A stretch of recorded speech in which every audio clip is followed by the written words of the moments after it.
This is a video that is going to be a complete step-by-step guide for you as a beginner to play Monopoly Go. So if you're currently new to this game, then this video is going to be perfect for you because I'm going to try to cover as much as possible in this game and give you a good head start in this game if you're a complete beginner.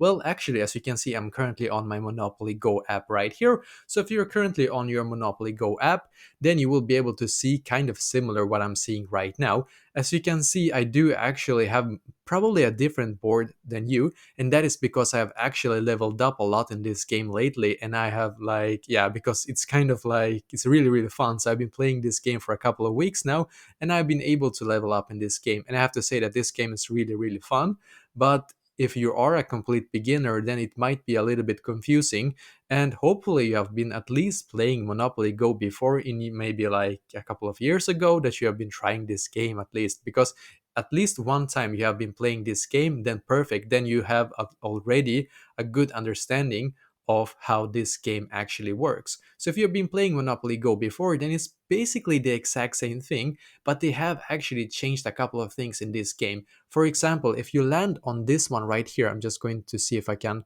zoom in. As you can see, there's like a train symbol in here, right? This train symbol gives you two alternatives in this game.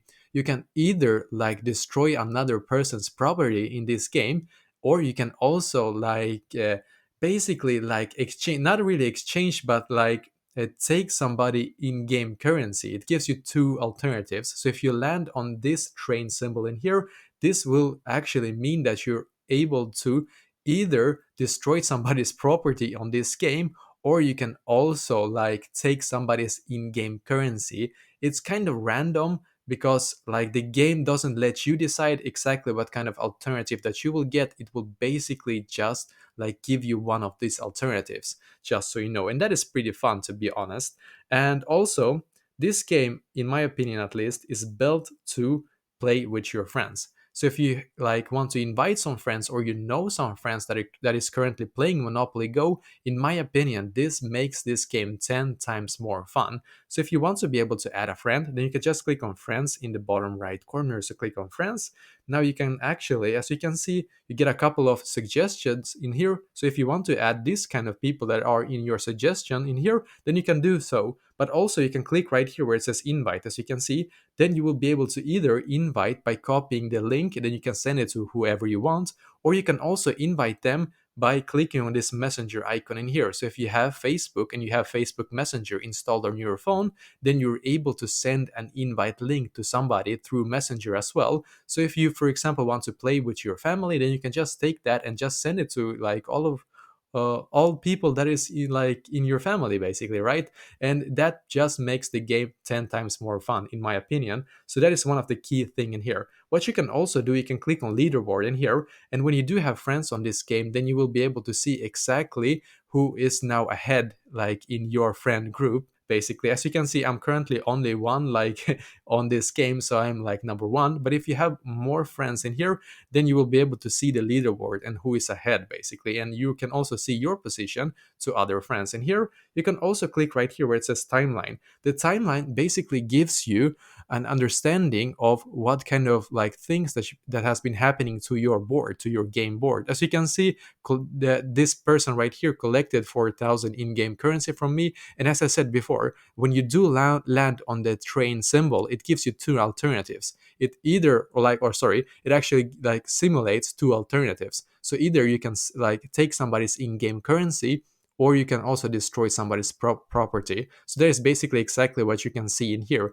You can see in here exactly what has happened to your board lately. You can scroll down in here all the way down, and as you can see, you can just see the exact thing that has been happening.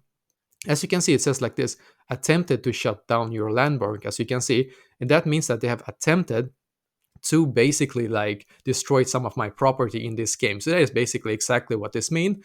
But I'm just going to go back to this page right here.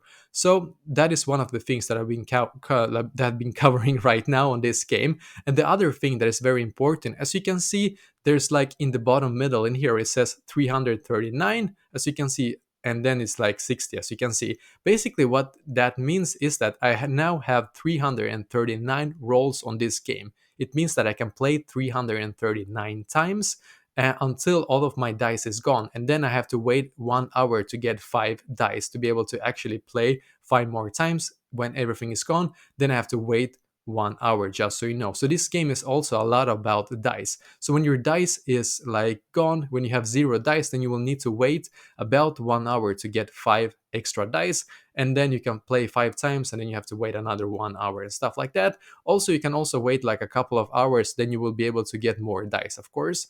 And as you can see, it says 60 as well, and that means that this is the max amount of dice that I can get per day from the game. But you can also get more dice by either purchasing, or if you do get lucky, you can sometimes get presents in this game, and then you can also get dice from the game itself, just so you know. And the thing is that you need to do, you need to click on go in here. As you can see, the dice just simulates in here, and then basically like it's just auto like yeah, stepping forward on this board. You can see this is my character in here, it's a cat. So yeah, basically as you can see now, when I have clicked on go, as you can see my dice went down one. As you can see, it went from 339 to 338, and that means that one of my dice is now gone. I can click on go again. Let's see if I can click on go again. And perfect. As you can see, what happens now is that I just got a landmark. As you can see in the top right corner, there's like 4 shields, as you can see, orange shields. And that means that 4 times somebody can try to destroy my property without my property being destroyed on this game, just so you know. So basically, when somebody is trying to destroy your property, you have 4 times shields. And when they're gone, then your property will also be gone, as you can see. And to be able to upgrade your property, you need to click where it says build. Should be basically in the bottom left corner. So click where it says build. Now in here you can see all of your house that you currently have right now, and as you can see I have quite a few houses right now that I have built. So yeah, basically those houses right here, when you do upgrade, because you need, as you can see, some in-game currency to be able to upgrade your house, and you get in-game currency either by purchasing it if you want to, or by playing the game. Then by playing the game you get like here and there some in-game currency depending on where on board that you land, just so you know. And yeah, basically like that is the basics of this game. The thing is that what you need to know, in my opinion, the only annoying thing about this game is that you will need to wait 1 hour, like when all of your dice is gone. That is the only thing that I found kind of annoying, to be fair. But otherwise this game is really really fun. You can see right here, I'm going to click on go again. Let's see where I land this time. And as you can see, this is a good one as here, like good thing as well.